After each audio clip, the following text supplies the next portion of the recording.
İcazə versə Qəmbər əmi bir açıq eləyim ki, Qəmbər əmi bizim xoş gəlmişsiniz bizim ofisimizə. Sizi görməyə çox şadıq. Çünki bizim ağsaqqal sözünə, dəyərli sözlərə həmişə bizim ehtiyacımız var. Gələcək nəsli yetişdirən həmin o sözlərdir, həmin əməllərdir ki, bilimlərə bizim nəslimiz maşallah mükəmməl formada 2020-ci ildə 44 günlük müharibədə biz onu göstərdik. O nəsli yetişdirənlər sizlərsiniz. Bizim dövlətimizdə çalışanlar, dövlətə xidmət edənlər həmin nəsli yetişdirilir. Xoş gəlmişsiniz. Sizdən mən ümid edirəm ki, çox maraqlı söhbətimiz olacaq inşallah. Minnətdaram. Əvvəla onun Yeni Xətt adlı təşkilatı hacı kimi, ağsaqqal kimi, qocaman bir jurnalist kimi təbrik edirəm və xeyir-dua verirəm. Və inanıram ki, Yeni Xətt Azərbaycana yeni istilah, yeni xətt gətirəcək və dövlətçiliyimizin keşiyində mərdə-mərdana dayanacaq. Təşəkkür. Buna mən əminəm. İkincisi, bu dövlətin memarı Heydər Əliyev dünyanın hər yerindən görünən şəxsiyyətidir. Və 1988-ci ildən başlanan bu Azərbaycandakı bu təlatümü mən görürdüm, yazırdım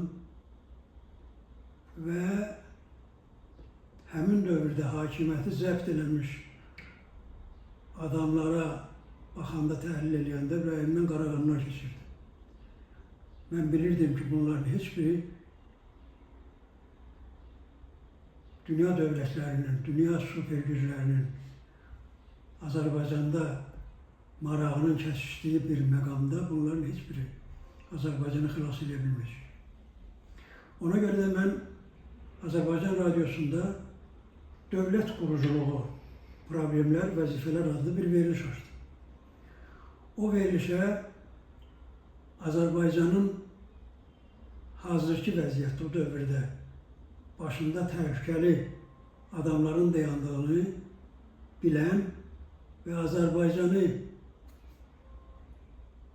xilas edə bilən bir insanın Heydər Əliyevin hakimiyyətə gəlişini efirdən yüz minləri nəzərinə çatdırırdıq.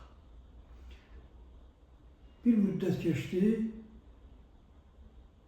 mütəllimovçular hakimiyyətə gələndən sonra həmin verilişi bağladılar və məni də işdən çıxartdılar. Siz neçənci ildə açmışdınız o verilişi? 1989-cu ildə. 1989-cu ildə. Onda Vəzirov idi hakimiyyətdə? Onda hakimiyyətdə Vəzirov idi. Vəzirov idi, bəli. Deməli, onda hakimiyyətdə olanları mən qəbul edə bilmirdim. Mən işdən çıxartdılar, məhkəməyə verdim. Məhkəmədən sonra qayıdıb gəldik, 41 nəfəri işdən çıxartmışlar. Mənim də şəxsən məhkəmədə, qətnamədə belə yazılıb ki, Heydər Əliyevin siyasətini, xəttini müdafiə elədiyi üçün siyasi məqamlara görə işdən çıxarılıb. Məhkəmənin qətnaməsində belə yazılıb. Qayıdıb gəldik, yerimizi tutduq və yenə də o verilişi açdım. Bu dəfə Kəpəslər hakimiyyətə gəldi və bir neçə verilişdən sonra yenə verilişi bağladılar. Mənim özümü isə aşağı vəzifəyə keçirdilər. Radioda, Azərbaycan Radiosu? Radioda, Azərbaycan Radiosunda icmalçı deməli vəzifəsinə keçirdilər. Mən yenə də öz xəttimi davam etdirdim və açıq-aydın yazırdım, qəzetlərdə də, Dövr mətbuatda da, radioda da çıxışları, verilişlərimdə deyirdim ki, Azərbaycanın indiki vəziyyətində Azərbaycan dünyadakı gedən siyasətin bütün məqamlarını bilə Heydər Əliyev tutara biləcək. Başqa heç. Və zaman da göstərdi ki, 93-cü ildə Heydər Əliyev hakimiyyətə gələndə də nə ağırlıqda, Azərbaycan ağırlığında bir yükü götürmüşdü çiyninə. Bu hər oğlun işi deyildi. Özü də yazdı ki, deyirdi ki, mən bilə-bilə bilirəm ki, özümü odatıram. Amma xalqım dardadır. Dövlətçiliyimiz dardadır. Mən mütləq xalqıma kömək eləməyə getməliyəm. Heydər Əliyev Azərbaycanda birinci katib olmuşdu. Dövlət təhlükəsizliyində sədr olmuşdu. Azərbaycanda çox böyük vəzifədir. SSR-də çox böyük vəzifədir. SSR-də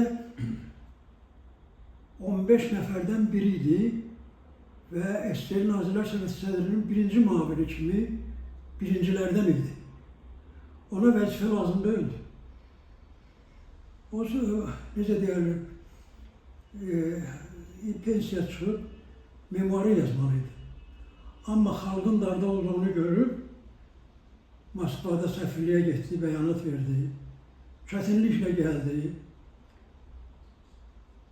Naxçıvana getdi. Təzyiqlər çox idi o. Təkidlər, sayı hesabı yox idi. Bəli, ona qarşı, nə bilim mən, nələr uydurmurdular, nələr demirdilər. Bəli, gözdən salmaq üçün. Gözdən salmaq üçün nələr demirdilər. Amma Heydər Əliyevi, Azərbaycan xalqı Heydər Əliyev kimi şəxsiyyəti 20-ci əsrin sonunda yetirməmişdi. O elə bir zirvə idi ki, elə bir insan idi ki, onu Allah Teala göndərmişdi. Bu xalqı müsibətdən qurtarmaq üçün Allah Teala göndərmişdi. Ona görə onu göz ardı eləmək Allah'tan gelen günah idi. Kim ne deyir desin, xalqın tələbi, zamanın sosial sifarişi, Heydər Əliyevin canından artıq istədiyi vətən anlayışı, xalq anlayışı onu hakimiyyətə gətirdi və sonraki hadisələrdə göz önündə. Nə qədər ona terror cəhdlər yarattılar, sağdan, soldan, yuxarıdan, aşağıdan, xaricdə olanda, nə bilim mən, körpünün altına partlayış qoydular. Amma gəldi, dedi ki, ömrümün qalan hissəsini mən qeyd-şərsiz xalqıma xidmət edəcəm. Bir də Heydər Əliyevin böyüklüyü nə idi? 10 il müddətində olmayan ordu yarattı, sıfırdan. Sənayeni bərpa elədi. Kənd təsərrüfatını yoluna qoydu. İnsanların ümidini özünə qaytardı. İnsanların, sizə deyim ki, 88-dən 93 arasında heç bir ümidi qalmamışdı ki, vətənimiz necə olacaq. Hətta mən bilirdim, Azərbaycanın 7 yerə bölünməsi haqqında plan vardı. Və bunun qarşısını almaq nə Elçibəyin işi idi, nə Mütəllimovun işi idi, nə Vəzirovun işi idi. Bunlar bacara bilməzdi onu. O 7 yerə parçalanma məsələsi haradan gəlmişdi o? 7 yerə parçalanmaq qərbdən. Yəni o artıq var idi, bu siyasi buralarda müzakirə olundu. 7 yerə parçalanmaq qərb dövlətlərinin siyasi xətti idi və stolun üstündə idi. Siz yəqin, məncə elə düşünürəm ki, siz yəqin nəzərdə tutursunuz ki, həm Talış Muğan Respublikası, həm Ruslar zonasında... Bir tərəf Rusiya, bir tərəf Gürcüstana, bir tərəf Ermənistana, bir tərəf Talış Muğana, belə sonradan bir hissəsi də gedib çıxırdı. O vaxtda Naxçıvan məsələsi də vardı. Naxçıvan məsələsi də vardı, orada başqa məsələ də vardı. Bir tərəfdə gedib çıxırdı Ləzgistana. Yəni, bölünmə planı var. Təhlükəsi də vardı. Bölünmə təhlükəsi var idi. Bəli. Bu real idi. Onun qarşısını kim ala bilərdi Heydər Əliyevdən var? Xəstə vaxtında səfirliyə gedib bəyanat vermək, sonra ağır bir vəziyyətdə gəlib Naxçıvanda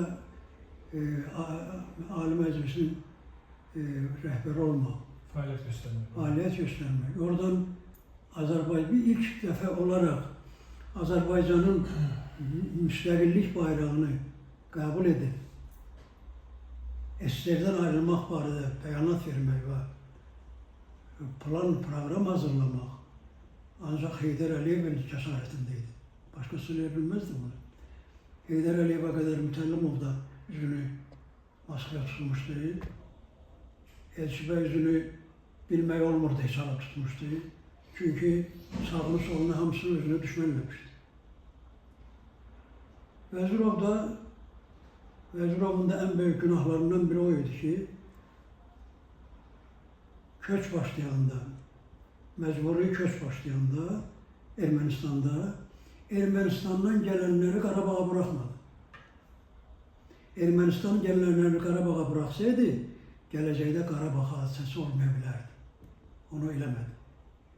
Bütün bunlar bizim gözümüzün qabağındadır və Heydər Əliyevin az bir müddətə Konstitusiya qəbul etməsi, ölkəni dünya birliyinə tanıtması, Azərbaycan xəritəsini qoltuğuna vurub, ölkə-ölkə, dövlət-dövlət gəzib, göstərməsi ki, Qarabağ hardadır, Ermənistan hardadır. Qarabağ Ermənistanın heç vaxt torpağı olmayıb. Qarabağ Azərbaycanın xəritəsindədir, bir baxın. Qarabağ özü də o sözü qədim türkdür. Türksüz, Azərbaycan sözüdür. Azərbaycan sözü. İrəvan hava xoluşuları, İrəvan da bizim Zəngəzur, torpağı, əslində bizim torpaqlarımız, sadəcə bizim torpaqlarında özləri üçün dövlət qururlar. Sağ dağlarının vasitəsilə bu gün də, ondan sonra da görürüzlər də nə qədər bizə torpaq iddiası gəldi. Amma mən elə başa düşürəm ki, bugün artıq o Ermənistan elə bir vəziyyətə salınır ki, bizim ordumuz tərəfindən, bizim diplomatiyamız tərəfindən da o iddialarda buluna bilməzdir. O iddiaların heç vaxt onun ağlına gəlməz ki, bir də o iddialarda olsun ki, bizim torpaqlarımızı zəif eləsin. İndi biz orada olsa səbəbi söhbət edirik də, mənim orada o vaxtda siz dediniz ki, bir radioda işləyirik. Radioda Heydər Əliyevin işləmək üçün hansı qərarları, hansı tapşırıqlar gəlir ki, Heydər Əliyevin işləyir, Heydər Əliyevin təbliğ eləməyin və yaxud da ki, onun əleyhinə yazılar yazın və yaxud da ki, hansı verilişlər hazırlayın. Onlar necə olur, hansı formada olur? Rəsmi olaraq bunlar həm Mütəllimovdan gəlirdi, həm Vəzirovdan gəlirdi, həm də Elçibəydən gəlirdi. Sonraki mərhələdə Elçibəy dərk elədi ki, Heydərsiz bu məmləkəti sarmaq olmayacaq. Bəlalarındakı məqamda fikir gəldi. Bunlar oradan gəlirdi. Özü də təbliğatın tamamilə dayandırmışdılar. Əleyhinə gedirdi bütün verilişlər. Heydər Əliyev ki, Azərbaycanda idi, özü böyük bir təcrübəsi vardı, dövlət xadimi idi və ya Seri Nazirlər Sovetində müavindi. Bu 4 vəzifə baxımından da 4-5 nəfərdən biri bizim Azərbaycanlı olaraq, vətəndaşımız olaraq orada bizi təmsil edirdi, vətəndaşlar bizi təmsil edirdi. Nəyə görə istəmirdilər ki, məsələn, Heydər Əliyevin təcrübəsindən niyə görə istifadə eləmək istəmirdilər? İstəmirdilər ona görə ki,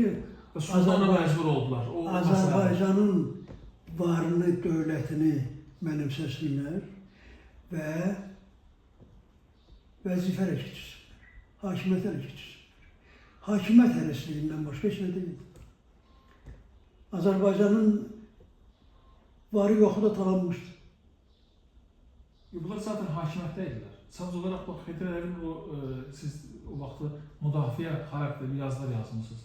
Yəni, bu yazılar yazılanda nə üçün deyirlər ki, Heydər Əliyevin söhbətində gələn bütün mətbuat orqanlarının hamısına onu tapşırıq verilir. Səbəb nə idi? Bu, niyə istəmirdilər? O vaxtki siyasi mənzərə, təbii ki, bunlar hamısı tarixi kitablarında yazılır. O vaxtki siyasi mənzərə nə idi? Bunların nədən çəkinirlər, nədən qorxurdular ki, sonra da məcbur oldular ki, Heydər Əliyevi özləri dəvət edəbilər. Bunlar özlərinə arxan edirlər ki, biz dövləti yaşadacağıq, quracağıq və böyük müstəqil dövlət olaraq biz Azərbaycan torpaqlarını işğaldan azad edəcəyik, özünə arxan edirlər, yoxsa səbəb nə idi, onu bilmək istəyirəm. Bunların heç birinin konkret milli proqramı yox idi. Nə Mütəllimovun, nə Vəzirovun, nə də Elçibəyin. Elçibəy deyirdi ki, bütün Azərbaycan yaradacağım. Nə cür yaradır? Hansı formada yaradır? İranı özünə düşmən eləmək, Rusiyanı özünə düşmən eləməklə iki nəhəq qonşunu özümüzə düşmən eləməklə nə yarada bilərdik biz? Sağdan da təhlükə, soldan da təhlükə. O Hər vaxt şey- zəif idi, çünki Suriyadan ayrılmış, Sovet ölkəsindən ayrılmışdı, zəif idi, ordu yox idi, ordu formalaşmamışdı, o vaxt zəif idik biz. Yəni, Zəif deyəndəki Azərbaycanın nəyi var? talamışlar ölkəni, nə bilim. Azərbaycanın dövlətçiliyində nə vardı ki? Xəzinəsi yox idi, oğurlanmışdı, mənimsənilmişdi. Ordusu özəl, Pərakəndə formada. Bir o biriyle dalaşırdı, bir o biriyle vuruşurdu. Sürət gəlib dayanmışdı Bakının Qaradağın sərhədində. Bakıya qoşun çəkildi ki, gedib Elçibəyə asacaq. Yəni nələr yox idi, nələr baş vermirdi Azərbaycanda. Saymanla qutaran olmur. Özdə mənfi mənada baş verirdi, müsbət mənada heç nə yox idi. Bunlar Heydər Əliyevdən niyə qorxurdu? Qorxurdu ki, Heydər Əliyev gəlib bugün deyəcək ki, bu məmləkəti nə görə qoymuşsunuz? Niyə xalq bugündədir? Hanı xalqın sərvəti? Bunlar ona görə qorxurdular. Bu bir, ikinci hakimiyyət hərisliyi, üçüncü var dövlət yığma. Ama Heydər Əliyev gəldi də, Heydər Əliyev gəldi. Xalqın tələbi ilə gəldi. Xalqın tələbi ilə Özlərinin də gəldi. istəyi ilə, tələbi ilə gəldi, xalqın da tələbi ilə gəldi və siz deyən problemlər hamısını onların təbii ki soruşdu. Hamısının da hesabını sordu ki, bəs nəyə görə belədir? Mən bayaq dedim ki, Heydər Əliyev can verməkdə olan Azərbaycanı diriltdi. Bəli. Azərbaycan elə bir gündə idi ki, heç bir təhlilindən keçirə bilməyən insan belə təhlilə gətirə bilmədiyi vəziyyətdə idi ki, bizim sabahımız necə olacaq? Hansı bəlalar gözləyir biz sabah? Bütün bunların hamısının qarşısını aldı. Heydər Əliyev səviyyəsində aldı, Fütuhat səviyyəsində aldı, Sərkərdə səviyyəsində aldı. Çünki dünyanın siyasi dəhlizlərində nələr baş verirdi, hamısını Heydər Əliyev bilirdi. Onu Heydər Əliyevdən əvvəl hakimiyyəti ələ keçirilmiş Azərbaycandakı heç birləri bilmirdi. Heydər Əliyev bilirdi, gəldi və hamısını da qarşısına aldı. Az bir vaxtda Azərbaycanı diriltdi. 10 il müddətində, mən yazılarımda da yazırdım, 10 il müddətində əsra bərabər bir iş gördü.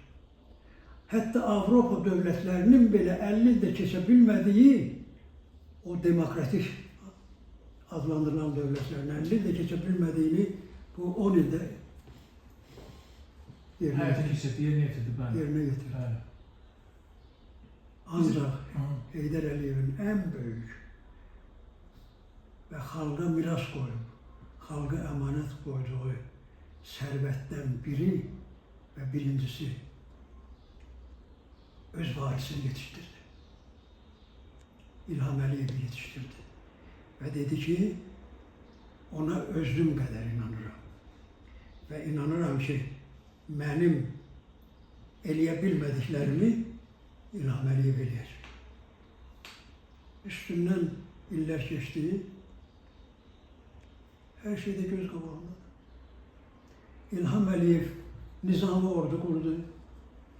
İlham Əliyev Heydər Əliyevin imzaladığı əslin müqaviləsini uğurla həyata keçirdi. Yenilərini yarattı. Bakı Ceyhanı, Qars layihəsini, bunların hamısını yarattı. Həm də Azərbaycanın gəncliyini yarattı. Qarabağdan keçən köçkünlər, Qarabağdan qovulanlar və onların balaları tərbiyə olundu, yetişdi. Vətən balaları kimi yetişdi və Qarabağda qələbəyə qələbədə şəhid oldular və mərd-mərdana getdilər düşmənin üstünə. Bəli.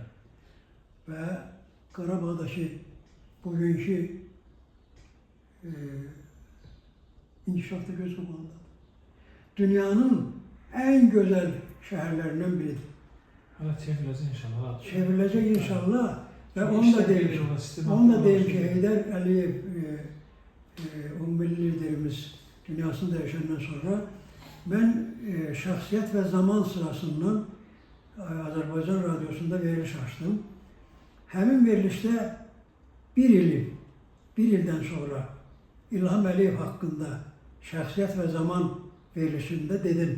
İlham Əliyev Azərbaycan hakimiyyətinə, Azərbaycan yurduna qurucu prezident kimi daxil olub.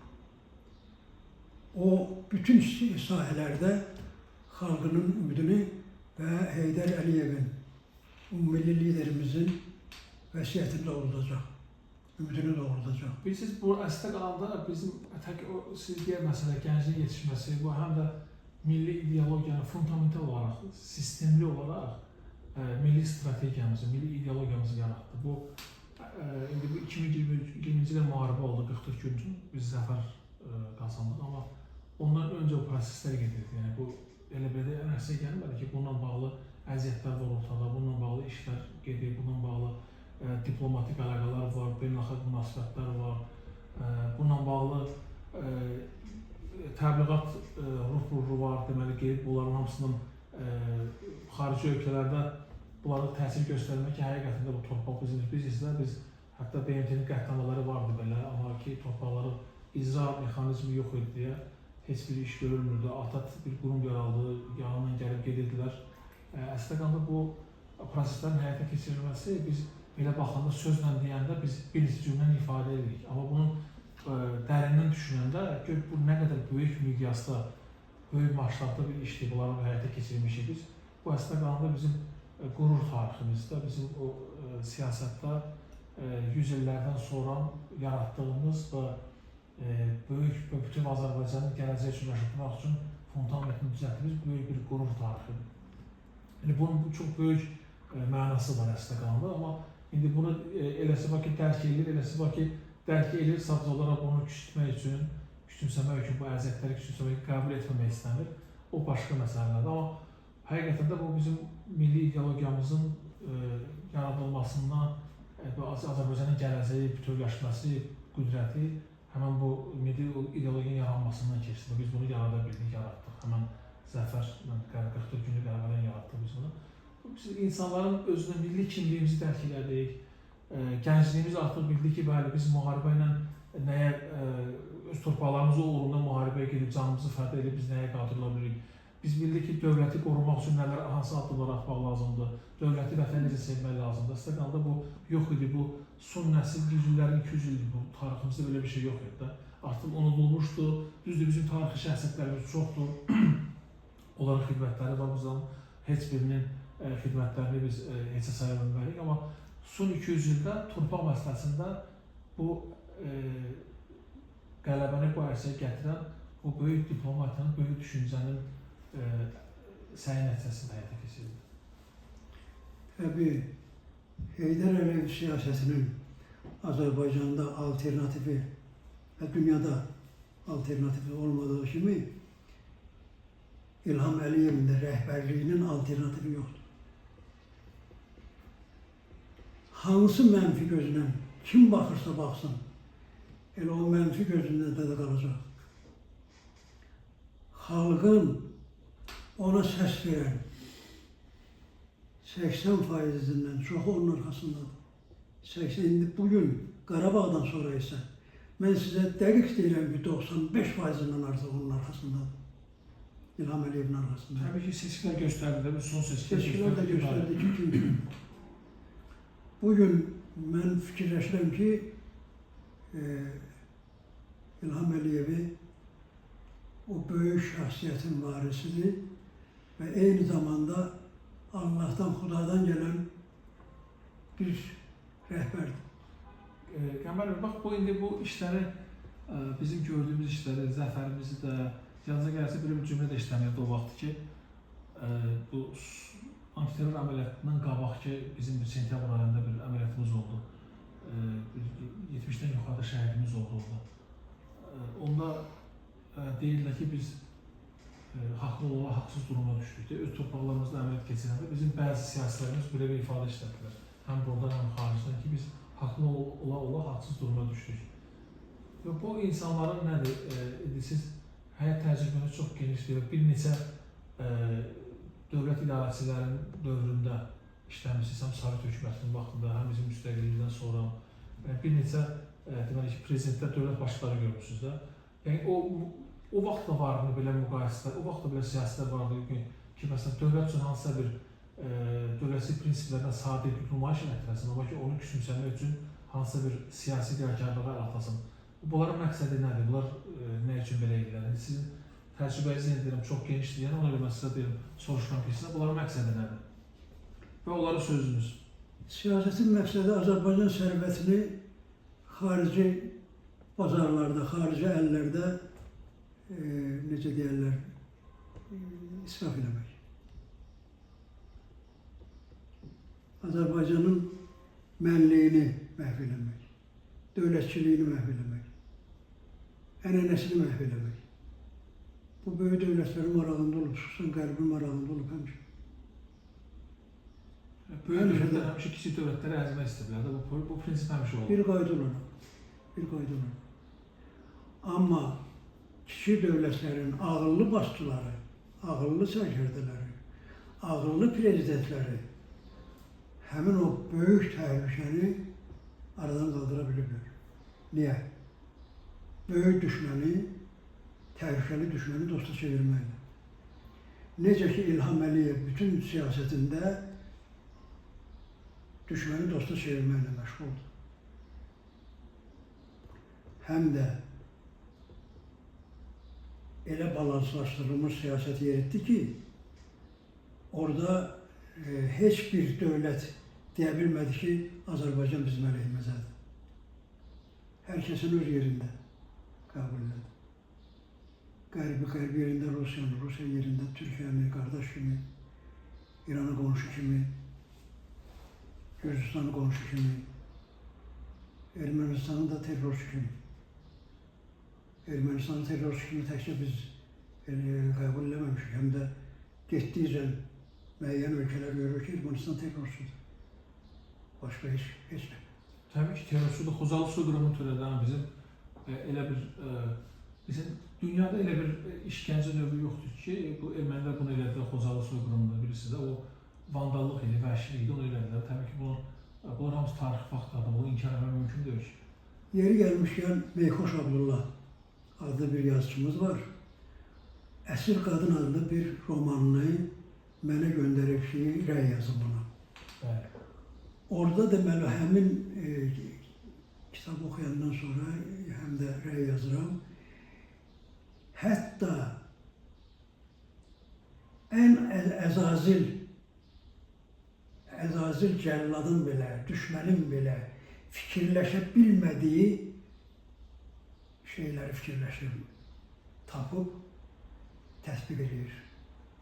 Erməni terrorçular Azərbaycan xalqının üzərində, Azərbaycanın əsirlər üzərində. Belə bir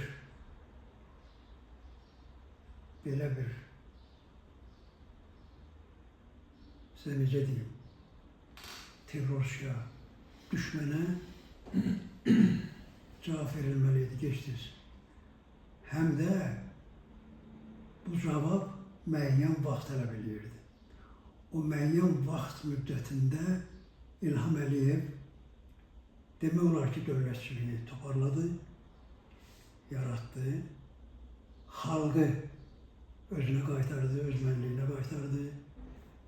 Vətən Qarabağın azad edilməsi göz qabağında olan şeydir. Və o sübut elədi ki, BMT-nin 4 qətnaməsi var. Onu yerinə yetirmək mənim haqqımdır. Mən bu haqqı yerinə yetirirəm. BMT-nin 4 qətnaməsindən sonra ən böyük ölkələr belə sustu. Təbii ki, bütün ölkələr bəyanat verir ki, Azərbaycan öz ərazisində öz ərazisini bəli, öz ərazisində işğaldan işğaldan azad edir. Təbii ki, bu bizi mesela bu torpaq məsələsi tamamilə bizim düşüncəmizdə tam fərqli idi. Biz elə hesab edirdik ki, bizim bütün siyasətlərimizlə bizə belə deyək də, o milli azadlıq hərəkatında keçənlər də belə hesab edirlər ki, torpaq məsələsi daha qurtarılır, torpaq alamətı bütün insanlarımız ümidsizdir. Hətta deyirəm də o siyasilər də belə ümidsizdirlər, ümidsizləşmişdir və hətta onlar deyirlər ki, bu mümkün deyil artıq. Artıq bunun üstünə nəqəmdir. Ölkəsi biz bunu da itirdik. İtirə-itirə gəlir bir şey ki, bunu da itirdik, amma təbii ki, bunun bu torpaqların itirilməsi məsuliyyətinin heç vaxtı indiki prezidentimiz Cənab İlham Əliyevə aidiyyəti olmuyor. Çünki bunun prezidenti dövründə olmuyor və heç bir səlahiyyət sahibi olmuşdu o vaxtı.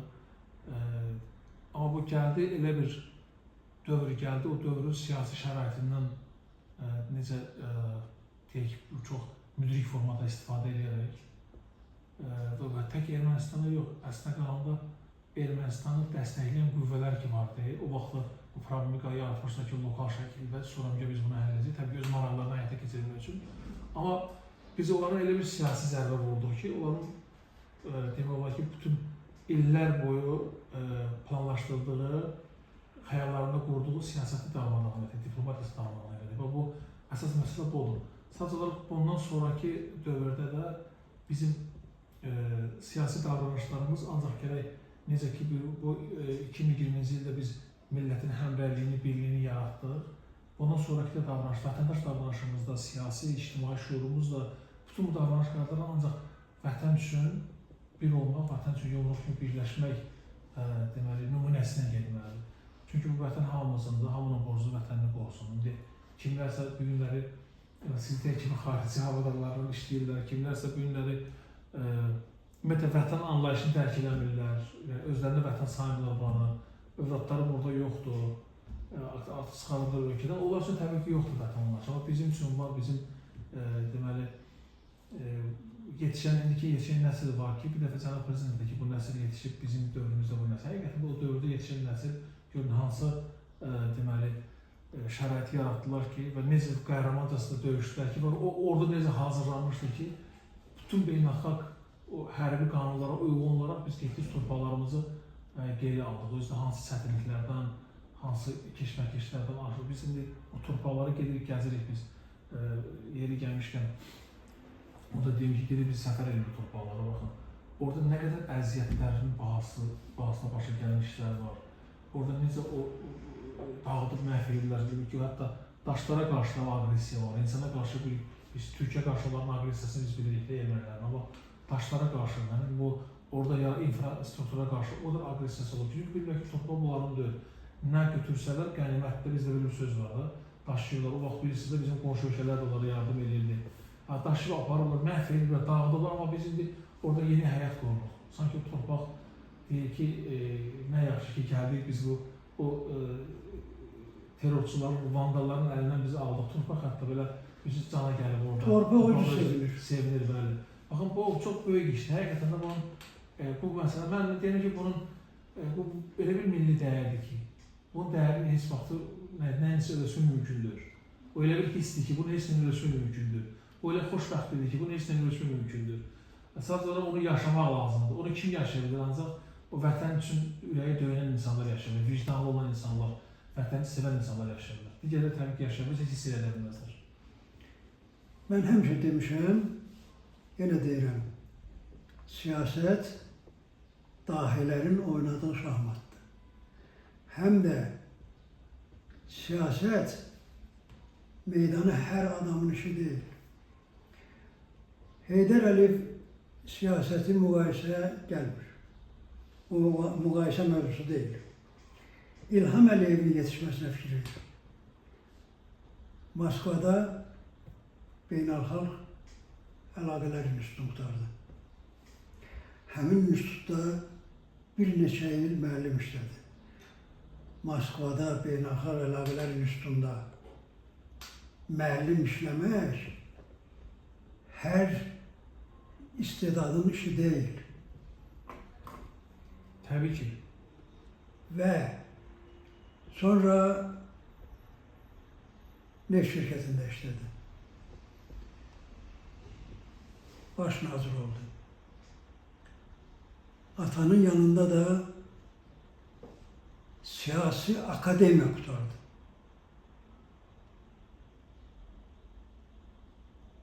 Anası akademik, atası dünyadan görünen siyasetçi. Babası cömert bir kişi, Əli kişi. Ana babası devlet xadimi. Yani bu nesilde yetişip, bu nesilde yetişen baştan ayağa siyasetçi vardı.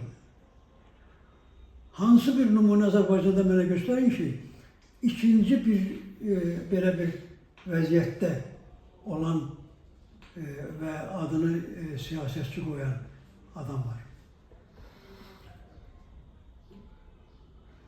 Siz indi görürsünüz də bu xarici səfərləri görürsünüz, xarici səfərlərə gedir. Orada siyasetçilərin attığı addım da diqqət mərkəzində olur. Görüşlər də diqqət mərkəzində olur. Əvvəllər yadınıza gələrsə torpaqlar geri alınmamışdı. Biz gedib görüşəndə qınaq obyektinə çevrilirdi. Bizim cənab prezidentimiz ki, görürsün, erməni prezidentini görüşürlər, necə görüşür torpaqların işğal altında. Bu özlərinin yarattığı daha doğrusu, vaxtında cənab prezident vaxtında olmayan, yaranan bu problemi, onların vaxtında yaranmış bu yaradılan bu problemi sanki bunun məsuliyyəti kimi elə qələmə verirdilər ki, ondan sui-istifadə edirlər. Siz yenə də nə üçün? Necə ki, o zaman Heydər Əliyev Azərbaycan Bakıya gəlmək üçün əleyhinə təbliğatlar gedirdi. Bu prosesdə də İlham Əliyevə qarşı bu təbliğat gedirdi ki, istifadə edirlər ki, güya bu niyə xalqın gözünə, xalqı ictimai şuura nüfuz eləmək üçün ki, siz bilirsiniz də bütün millətlər belədir, millətin təbəqələr var da, təbəqələrə bölünür. Hamısı savadlı ola bilməz, hamısının düşüncəsi bir ola bilməz, hamısı təbii ki, belə də olur. Hamısı ağılla düşünmür, eləsi var hisslə. Yəni, əslində müdriki yoldadır ki, ağılla düşünəsən, hisslərin əsiri olmayasan da. Amma bu günləri eyni mənzərə daha doğrusu tamamilə əksinə 180 dərəcə vəziyyət dəyişir. Bu günləri gedib Ermənistan prezidenti oranı təmsil edən, erməniləri təmsil edənlər gözünüz gəlib deyir ki, o məsələn bir kofe içmək istəyir, bilirsiniz, gözlüyüm mənim işlərimi qutarıb gələrəm. Bu davranışlara, amma həmən o insanlar tənqid etdikləri kimi bu günləri həm də ona bir müsbət ən azından xarakteriz eləməlidir, ən azından. Amma bugün görürsünüz ki, o da yoxdur. Sizin dediyiniz sözə qüvvət gətirirəm ki, bəli, bu tarixi şəxsiyyətlər bilirsiniz,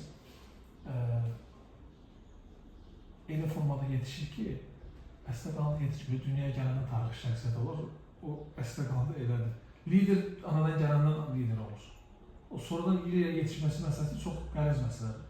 Təsadüfən ola bilər, amma lider anadan doğulandan lider olur. Anadan doğulandan lider olurlar.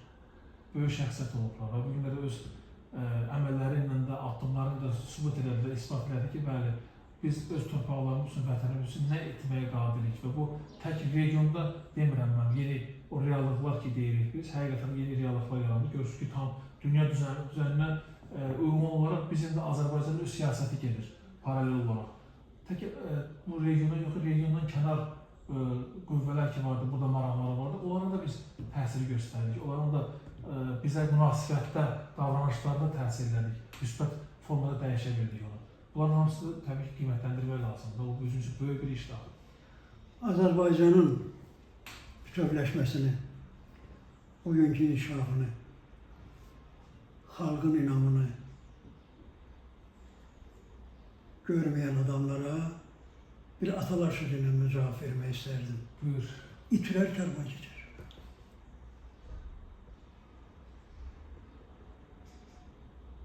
Hansı gözlə, hansı mənzərə ilə kim pis gözlə baxırsa, elə o pis gözlə də qalacaq. Bugün mən bir ağsaqqal kimi, bir hacı kimi əminəm və gələcək nəsillərə də, bugünkü nəsillərə də demək istəyirəm ki, bu fürsəti Azərbaycanın bugünkü inkişafını, bugünkü dövlətçiliyini bizə bəxş edən Heydər Əliyev siyasətini və İlham Əliyev quruculuğunu, O davam edən də İlham Əliyev. bəli, davam edən İlham Əliyev quruculuğunu qəbul etsinlər. Yəni bu yolda onlar heç nəyə əsirgəməsinlər. Çünki bizim kimimiz var? Bir qədər dəqiq fikirləşsək, prezidentimizdən başqa kimimiz var? Arxamızda duran,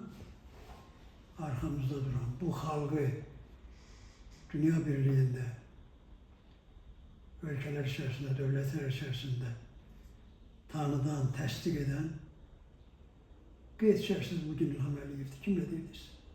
Təbii ki, elə deyil. Bizim tərəfdaşlarımız var, bizim indi qardaş Türkiyə dövləti var, bizim başqa Pakistana münasibətlər və digər tərəfdaşlar. Onları da var elə bilirlər ki, biz indi hər ölkənin özünün marağı var. Bunu bizim soydaşlarımız, vətəndaşlarımız, xalqımız bilməlidir ki, hər ölkənin öz marağı var. O maraqlar çərçivəsində uzlaşma prosesində uzlaşan məsələlər olur. Biz indiyə qədər də bizim üçün Türkiyə var idi, həmişə də münasibətlərdə yaxşı olub, həmişə də qardaşlıq münasibətlər olub, amma və ya ki, Pakistanda vardı indiyə qədər.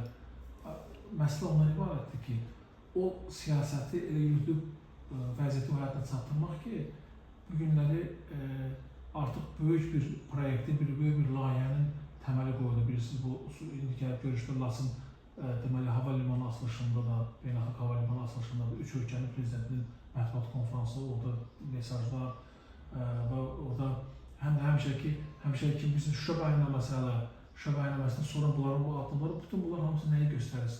Bu göstərir ki, belə bu əvvəldən planlaşdırılmış, düşünülmüş, uğurlu siyasətin nəticəsidir bu. Məsələn, birdən belə ərsəyə gəlmir ki, ona görə biz dövlətimizi müdafiə edən, dövlətimizin gələcəyi haqqında düşünən liderin yanında olmalıyıq. Xalqımız da, millətimiz necə ki, etimad göstərə bilməkdir. Bundan sonra təbii ki, elə də olacaq və elə də olmalıdır. Elədir, millətə nə lazımdır? Millətə rifah lazımdır. Millətə iş yeri lazımdır. Milləti qorumaq lazımdır. Hüquqlarını qorumaq lazımdır. Millətə qürur lazımdır. Millətə qürur lazımdır. Bu ən vacib məsələdir. Bütün bunların keşişçisi adam başının üstündə Allah var. İlham Əliyev. Bunu gərək etiraf eləyəsən. Bunu etiraf eləməmək nankörlük olar. Etirafın özü də böyüdür. Etirafın özü də. O da bir siyasi mədəniyyətdir. O da bir ictimai mədəniyyətdir. Təbii. Onun özü bir mədəniyyət. Təbii, bütün. Hacı Qəmbər əmi, təşəkkür edirəm sizə. Çox sağ olun. Siz bizim ofisimizə təşrif buyurdunuz. Bu bizim üçün böyük bir fəxrdir. Minnətdaram və mən buradan belə bir nəticə çıxartdım ki, yeni xətt Əliyev siyasətinin davamçısı İlham Əliyev quruculuğunun xəttində dayanıb və inanıram ki, gənclərimizin vətənçilik ruhunda tərbiyə olunmasında sizin təşkilat böyük iş görəcək. Mütləq. Biz sizin də təcrübənizə mütləq bərənənizə icazə verirsiniz həmişə. Tez-tez bərənənlər təcrübədə və bizim borcumuzdur. Vətənpərvərlik ruhda və gənclərimizin yetişdirilməsi bizim hamımızın borcudur. Hər kəs öz əməyini əlinə nə gəlsə ortaya qoymalıdır ki, gələcəyimiz bizim möhkəm əllərdə olsun. Amin. Təşəkkür edirəm, minnətdarım sizə.